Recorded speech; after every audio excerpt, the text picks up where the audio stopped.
kasih pemirsa, Anda masih tetap setia bersama kami dalam Liputan Metropolis. Proses coklit yang saat ini tengah dilakukan oleh Pantarlih menjadi perhatian dari Bawaslu untuk dilakukan pengawasan dengan menerjunkan seluruh PKD yang tersebar di Sumatera Selatan.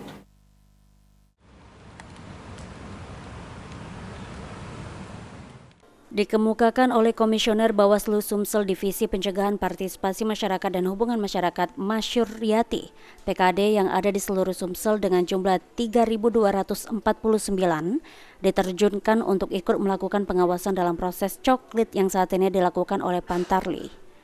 Selain PKD, menurut Masyur Riyati, Bawaslu juga meminta pengawas kecamatan dalam hal ini Panwascam juga turun memantau proses coklit karena jumlah Pantarlih yang melakukan coklit tidak sesuai dengan jumlah PKD yang ada. Dalam proses coklit ini sendiri, PKD maupun Panwascam tidak bisa langsung dapatkan data coklit yang ikut bersama Pantarlih. Namun PKD maupun Panwascam harus berbarengan Pantarlih memantau proses coklit hingga bisa dapatkan data yang dibutuhkan. Jadi dia mengikuti kinerjanya PKD,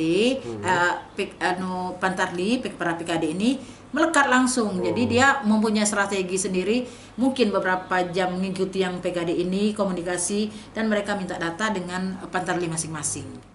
Coklit sendiri dilakukan Pantarlih untuk melakukan pencocokan dan penelitian terhadap data calon pemilih pada pilkada mendatang yang akan berbeda dengan pemilu lalu. Firman Hidayat, PAL TV.